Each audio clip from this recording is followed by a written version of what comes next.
Hello friends, welcome to SSC coaching centre. दोस्तों, आज मैं आपको बहुत ही अच्छे सवाल सिखाने वाला हूं, तो इस वीडियो को पूरा देख के जाना। चलिए स्टार्ट करते हैं। पहला सवाल है, 12 पुरुष और 18 महिलाएं एक काम को 10 दिन में कर सकते हैं। 9 पुरुष और 18 महिलाएं उसी काम को 12 दिनों में कर सकते हैं।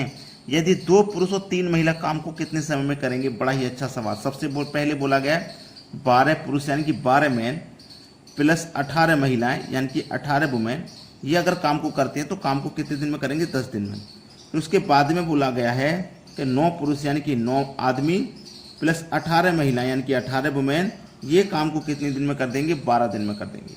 यही तो बोला गया है। सबसे पहले इसको सॉल्व कर लीजिए आप। 2 से कटा लो 6 बार में, 2 से कटा लो 5 बार में, 5 का गुना 12 से करो 60, 12 पंजे 60 है प्लस 18 पंजे 90 वुमेन बराबर 6 निम 54 एम प्लस 18 छिक्के 108 वुमेन। ठीक है, चलिए अब टर्म एक तरफ कर लेना। ये भी पुरुष वाला है, ये भी पुरुष वाला है।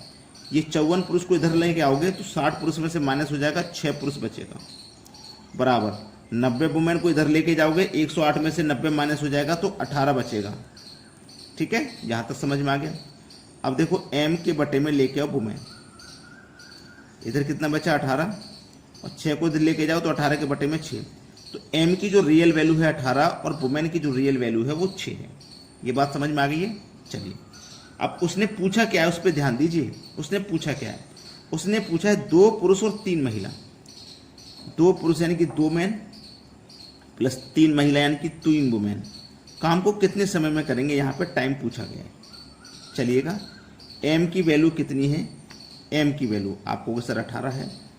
वुमेन की वैल्यू कितनी आपको होगी? 6। तो m की जगह मैं 18 लिख सकता हूँ और वुमेन की जगह 6 लिख सकता हूँ। 18 दूनी 36।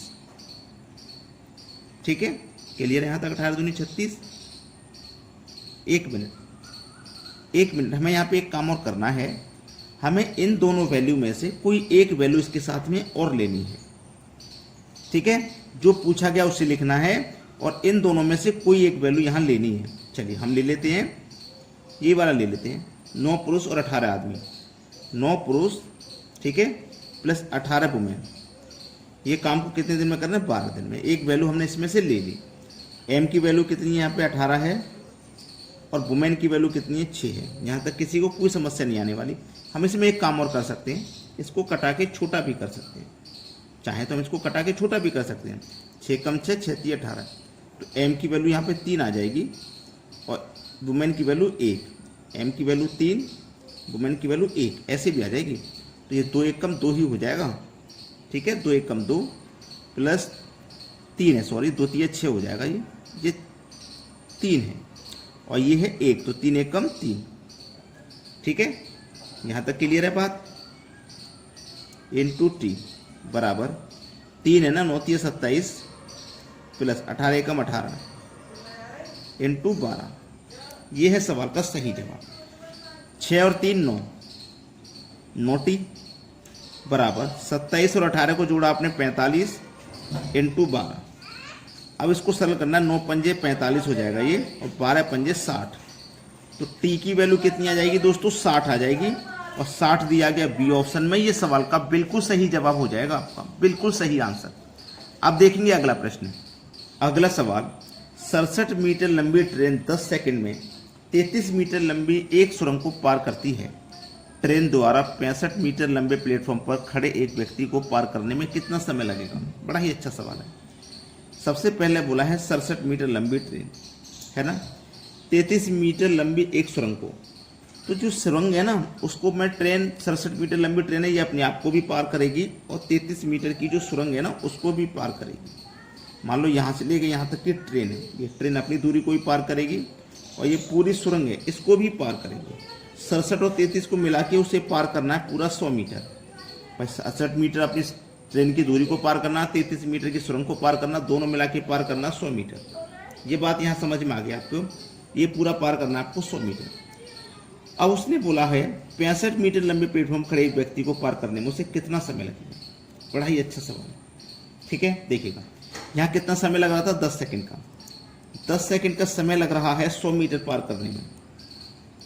100 मीटर पार करने में 10 सेकंड का समय। इसमें क्या करो, 10 से डिवाइड कर दोगे तो ये 10 बार में कट जाएगा।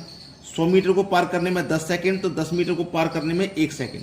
1 बराबर कितने के 10 के, भाई 10 से हमने 100 को डिवाइड कर दिया 10 बार में, यानी कि 1 सेकंड लगेगा 10 मीटर को पार करने में। 1 सेकंड 10 मीटर को पार करने में लगेगा, तो हमें पार कितना करना है यहाँ पे 67 सेकंड। भाई 67 मीटर है ना। यहाँ पे 65 मीटर लंबे प्लेटफॉर्म पर खड़े एक व्यक्ति को, ये प्लेटफॉर्म पार नहीं करना, एक व्यक्ति को पार करना। कोई व्यक्ति यहाँ पे खड़ा हुआ है, ट्रेन जाएगी, इसको पार करेगी, तो ट्रेन अपनी ही दूरी को पार करेगी, और ट्रेन की अपनी दूरी कितनी है 67। 1 सेकंड में कितना 10 सेकंड का समय लग रहा है, तो 67 में 10 से डिवाइड कर दो, 1 जीरो है तो एक संख्या बाद 10 लगेगा, यानी कि 6.7 सेकंड का समय लगेगा। 6.7 सेकंड का समय लगेगा, जो हमें सी ऑप्शन में दिया गया है। ये सवाल का बिल्कुल सही आंसर है। अब देखेंगे अगला प्रश्न। अगला सवाल, एक निश्चित धनराशि पर 2 वर्ष के लिए 5% की दर से साधारण ब्याज 1600 है, 3 वर्ष बाद समान दर पर चक्रवृद्धि ब्याज क्या होगा।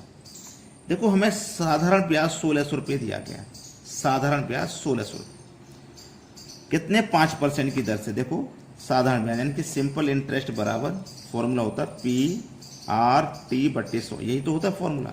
ब्याज 1600 है, प्रिंसिपल कितना है भैया नहीं पता, रेट 5 का है और टाइम 2 वर्ष का है, बटे में 100, यही तो है। चलिएगा अब यहाँ पे हम क्या कर सकते हैं, इसको ध्यान देना। 5 दूनी 10, 10 एकम 10, 10 धामे 100 कट गया, 10 का गुना 1600 करेंगे तो ये हो जाएगा 16000। प्रिंसिपल आ गया 16000, ठीक है।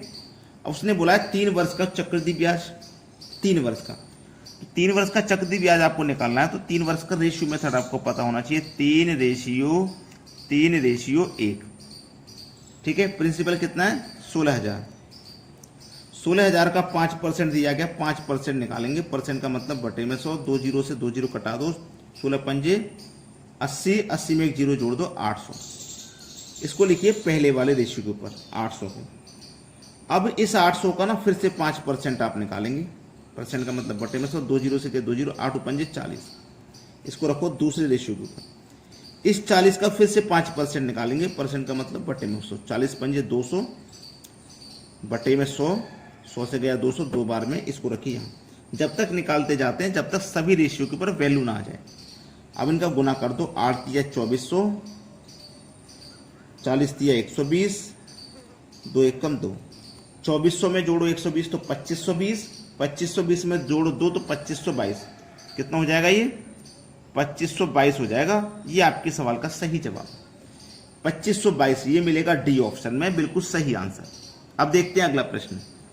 अगला सवाल है, अरुण ने 800 रुपये में एक साइकिल खरीदी और फिर उसे 920 में बेचा, उसका लाभ प्रतिशत कितना है। देखो एक तो कॉस्ट प्राइस और एक होता है सेलिंग प्राइस।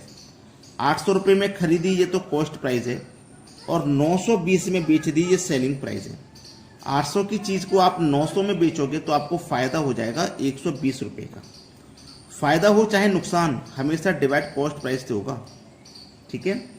प्रतिशत के लिए क्या करना होता है 100 से गुना, तो 2 जीरो से सीधा सीधा यहाँ पे हम 2 जीरो इसको कटा देंगे, 8 से कट जाएगा 120 15 बार में, तो इसका मतलब जो फायदा होगा ना, जो लाभ होगा वो 15% का होगा, और 15% ये रहा बी ऑप्शन में। ये है सवाल का बिल्कुल सही आंसर। अब देखेंगे अगला सवाल।